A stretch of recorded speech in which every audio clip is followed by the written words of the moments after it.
be set up, and so we've got big problems with the Middle East. I think ultimately the goal, of course, is Iran, and this is the problem. I think at Bilderberg is that the financial elite will be looking at getting the politicians on side for ultimately a takeover of Iran. Probably not a land invasion, something similar to Libya, which is bombing from the air.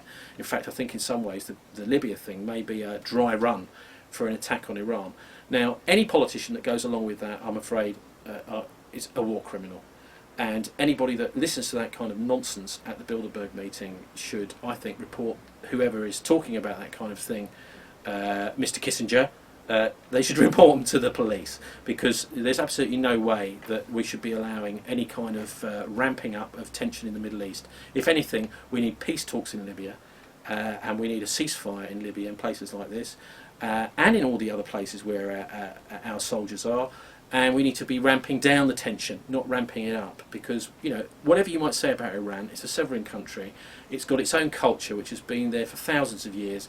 And if you're going to do the same to Iran as you did to Iraq, what you're basically doing is a war crime. And what you'll be seeing is many people dying in that country afterwards, and another kind of farcical game being played where the West comes in and says, we're trying to do the right thing here.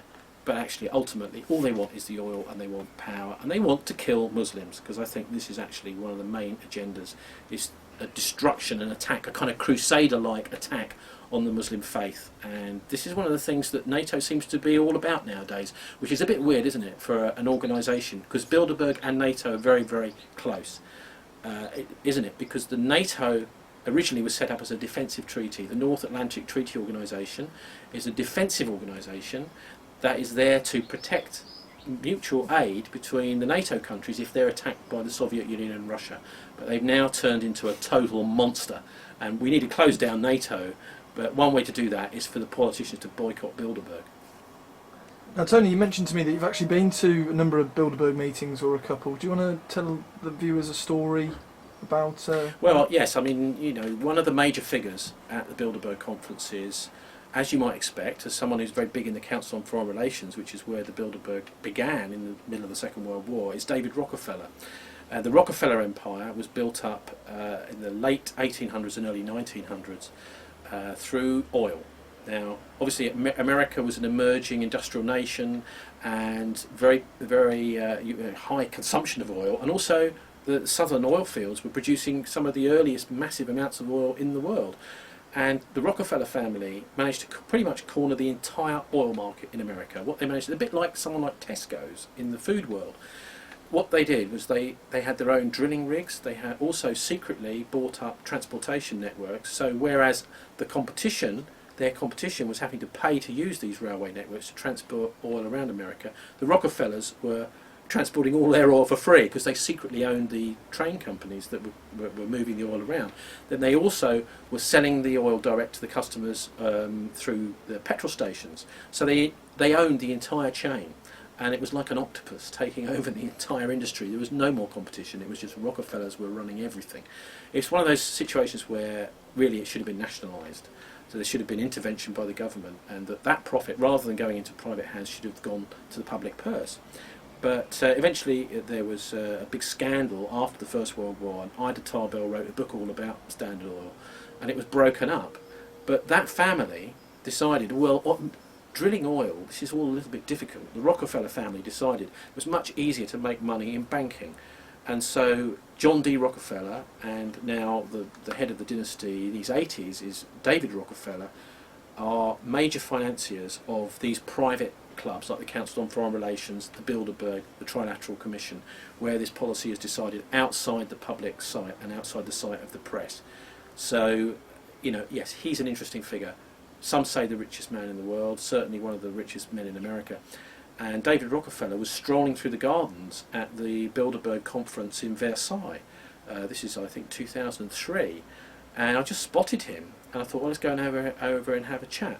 And I was basically saying to him, look, you know, you need to allow press access to these Bilderberg conferences, because this is where the real decisions are being made about the future of the Western world. Let's not mess about.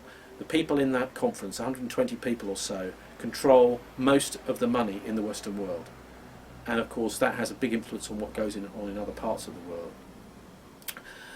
So that's a serious problem. Anyway, his answer to that was, oh, no, it's just a private meeting. But he came across as actually a very nice, granddaddy old chap. And this is the way these people are. Butter wouldn't melt in their mouth. But if you look at what's actually the decisions that they're making at the boardrooms, it's all fueled by thoughts of shareholders and rewarding shareholders. They have absolutely no conscience when it comes to who might suffer. So, for example, the private healthcare industry in Britain now is gearing up to take over the National Health Service as a form of privatisation. The ultimate result of that will be that many of the most needy in society could end up with no healthcare whatsoever. So all of the victories from the Second World War are then spent and gone. Now, this looks great on their balance sheets, but actually has a very detrimental and negative effect overall in society. I think we need to be really clear that there are certain services that are provided by governments which are sacrosanct. Basically things like, I think, actually water services and utility services. There's no natural competition. It's all artificial kind of competition. This thing where you're swapping energy providers, this kind of thing with E.ON and British Gas. Yes, it's all a bit of a joke, and the same with telecoms. So I think we need to recycle a bit back to about the 1970s, roughly, where we've got a large, maybe 2/3 of our economy is a free market economy, and people can do what they want. But all the essential services are provided by the government. Now, this is not in the Bilderberg thinking, because they basically prey on these essential services, and they know that if they can get their hands on those essential services, it's basically a license to print even more money than if you were a banker. So that's the problem. And of course, the ultimate thing with Bilderberg was the first conference in 1954, which was put together by this Pole, Joseph Rettinger, who was a Freemason and worked for MI6. He was also implicated in the death of General Sikorski, who was the Polish leader who died in Gibraltar. And the other person was Prince Bernhard of the Netherlands. He was the chairman of the Bilderberg meetings from 1954 until he had to resign in 1975 after taking $1 million bribe, being proved to have taken $1 million from Lockheed to get the Dutch Air Force to buy these Lockheed starfighters, which incidentally just fell out of the sky. They were a complete disaster, these fighters. But he was proven to have taken a bribe, and he had to leave. But he was actually in the SS in the run-up to the Second World War. He was a SS Nazi officer, and to have an organisation which has been started in the 1950s by someone who was an SS officer, I think immediately should ring alarm bells for all of us. I agree. How are the Bilderberg Group, from what you're explaining, how are they able to keep themselves so secret? The mainstream media, surely they must want to cover this group. If 100 football players were meeting in a secret location at a hotel, everybody'd want to know about it. These guys are like the billionaires. Why does nobody know about this? Well, it's partly because a lot of journalists don't know that this meeting takes place. They've done quite well over the years in keeping it secret. But then there's also a tacit understanding that it could be the end of your career if you try and pressurise your editor into covering the conference. It's made very, very difficult for journalists who turn up at these Bilderberg conferences. I can remember when we were in Belgium at Jeanval, the meeting in the year 2000, we had a what, you all right there? Sorry.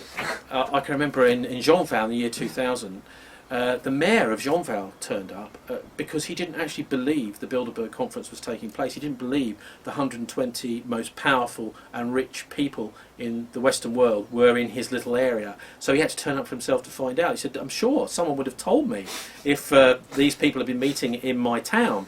But this is the case all over the place, basically. They don't give any pre-notice, official pre-notice, which is one of the reasons that I and others do our very best in the months running up to the Bilderberg meetings to discover where these meetings are taking place. As we speak here in mid-May 2011, we actually don't know the exact location of this hotel where the Bilderberg conference is taking place, but we do know it's in the area of St. Moritz. So people are booking into hotels in St. Moritz, and they're actually going to have to then go and find out on the day where exactly it's taking place. So it's a little bit of a kind of cat and mouse game. The other thing is that the Bilderbergers always employ the official secret service of the country where they're meeting, which again does suggest that maybe this is a public event, not a private event.